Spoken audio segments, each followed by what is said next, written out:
For a few years in the 1970s, the Mr. Asia syndicate made millions. Heroin creates its own market. It acts like a form of plague. Until jealousy, betrayal and murder brought it all crashing down. Clark would have threatened him. Go and kill him. If you don't, I'm going to kill you and your wife and your son. This is Mr. Asia, A Forgotten History. All episodes now available on iHeartRadio, Apple, Spotify or wherever you get your podcasts. You're listening to the Weekend Sport Podcast with Jason Pine from News Talk ZB. A hard-fought and hugely deserved win for the Warriors at Go Media Stadium last night. And Metcalf will tidy it up. Back-to-back victories for the Warriors here in 2025. Hasn't been easy for the home team, and a real arm wrestle. Last night, the Warriors snapping a run of 8 straight losses to the Roosters, dating back to March of 2018. A gripping contest at Go Media Stadium. They won it by 14 points to 6. Going to get fullback Charnze Nicoll-Klokstad online to chat about this one shortly. Your thoughts are welcome too, Warriors fans. I think after Las Vegas, there was a fair degree of reasonable doubt about the Warriors this year. But since they got back, it has been a much sterner, stiffer, competitive Warriors side. This feels like the Warriors of 2023 to me, without wanting to get too far ahead of ourselves, because we're only 3 rounds into the competition. It just seems as though the Warriors have got so much more about them this year. Let's forget Vegas. Let's leave that off to one side. And in fact, let's maybe not consider going there anymore, because since they got back, or maybe we do, and when they get back, they turn on performances like this. But last night, 14 points to 6 in what was a really hard-fought contest. Warriors fullback Charnze Nicoll-Klokstad is with us. Been a wee while, Charnze, since you beat the Roosters. That was a battle, man. What are the satisfaction levels like after that one last night? Yeah, hey team, it was really satisfying. Like you said, it's been a while since I've had a win with the Roosters, especially in Warriors colours. I think the first time was my debut game, and lucky enough, it was my 50th last night. So yeah, really satisfied. Outstanding milestone for you to enjoy. You were behind in the game, though, until the 65th minute. It was tight, though. How hard was it to be patient with ball in hand, but also solid on defence with the scoreline so close?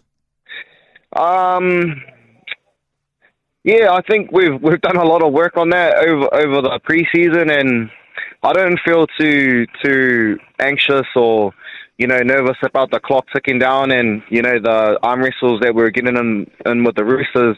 I felt like it was going to happen eventually, and we needed a big play, and Chanel stepped up in that moment, and then we were able to capitalise with another try. So it's just about trusting all the work that we've done in the preseason. Oh, I must admit, when I saw Chanel Harris-Tavita put that kick in the 65th minute, I wasn't exactly sure he'd got it right, but what about his try? Outstanding. I know. I was sort of looking at it as well, but we put our halves in those positions for a reason, and someone like Chanel to step up like that, he wants to take those moments with both hands, and he did. And 2 more tries for Ali Leatawa as well. How impressed have you been with him in the last couple of matches? Yeah, very impressed. I was just saying after the game that he's someone that's only growing into the position that he's playing. He's still a young kid, and I know that after a few more games strung together, he's going to find his feet more and more. So I feel like the best is yet to come with Ali. And what about yourself, Charnze? Great game from you, over 300 running metres, 7 tackle breaks. You put Ali through for his second try. How much confidence does a game like last night give you? Yeah, it's a lot of confidence, thanks. I think just the way that we played the game too, the arm wrestles that we're able to get into with the Roosters, they're a side that's known for that sort of stuff, and they're a top 4 team every year. So for us to go toe to toe with one of the heavyweights of the premierships, it was real reassuring that what we have here at the Warriors is growing well, and we just have to keep buying into what we're doing. And it was the fewest points you've conceded since 2023 as well, just the 6 points last night from, a decent Roosters side. How much has defence been a focus for you?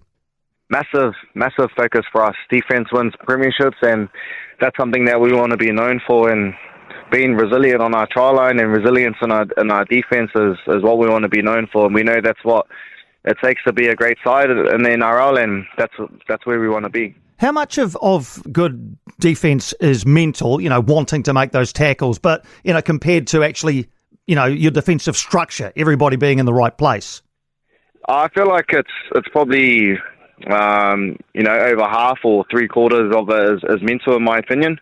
Because it takes effort, it's not going to be perfect throughout the whole game, and if you watch the game, you could see that there was a few times where they made a couple line breaks, which isn't what we want, but the scramble and the effort from everyone getting back and wanting to be in the picture to try and stop the try is what we're happy with, and that takes care and effort and all mental. Yeah, well, I mean, you've just described what you did in the second half. The Roosters were attacking down down your left-hand side. Dominic Young's coming towards the corner flag. You go sliding in there. Did you get it looked like you wore one in a particularly uncomfortable area that time. Yes, no, I flew straight into his knee with my lip, so it wasn't pleasant, but Roger done a good job and half helped me there and didn't make the impact as heavy as it could have been. So yeah, it's not too bad. It probably looks like I got a little bit of Botox, but I think a few people will be happy looking at that. I love it. Unfortunately, though, Roger did have to go off injured, I think, after that incident. Is he holding up okay? Yeah, he's holding up okay. I think he's just going to do his due diligence with the medical staff there and see how's it all going and what needs to be done to make sure that he's right for the next game. And yeah, hopefully, fingers crossed, he'll be all right. Another player I just want to ask you about quickly is Taine Tuolpiki. Yes. Looking dangerous again. Yes. How good's it been watching his growth? Yeah, loving it, I'm loving it. He's only going to grow more and more the more times he plays in that position. And, for him getting NRL experience, that's something that you just can't teach, no matter how much or how hard you're training. So for him to be able to gain that experience, it's invaluable. And, he's working towards building the type of player that he wants to be. And when he gets his opportunity in whatever position it has been, he's taking it with both hands. This looks like a completely different team now to the one that played in round one in Vegas. What has been behind the turnaround since you got back? Just being us.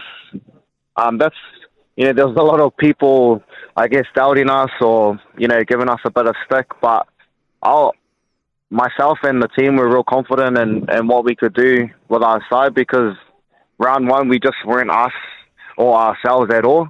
In every aspect of their game, and I knew it was going to be an easy fix-up as long as we just did everything that we've been training in pre-season, and the last two games, in particular last night, is an example of that, the way that we want to grind with teams and hang in there and be resilient on our defensive line. That's who we want to be, and that's what we want to keep doing week in, week out. Good stuff. And just to finish, another 23,000 plus packing in last night out at Go Media.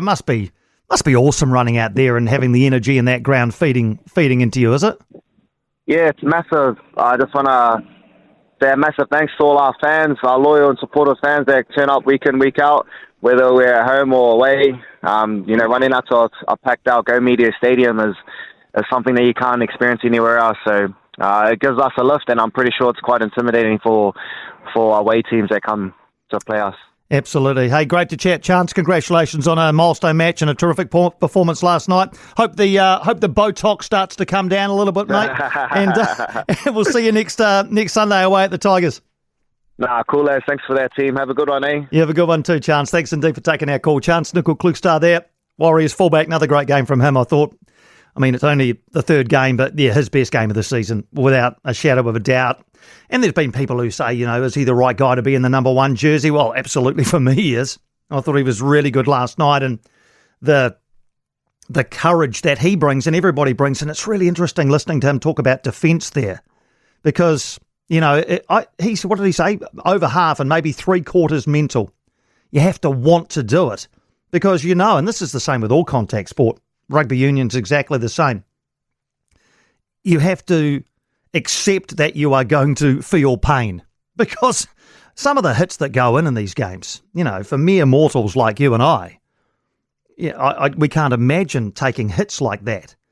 But to want to do it, but also to be in the right place to make those tackles, but also the last-ditch stuff, like the incident we were talking about there, where Dominic Young was going towards the corner flag, Roger Tuivasa-Sheck comes across, puts his own body on the line, and as it happens, it looked like perhaps a hamstring as he went across to make that, or sort of, I guess, slow the progress of Dominic Young and ankle tap him, and then Charnze Nicoll-Klokstad flies in. I actually thought he wore it.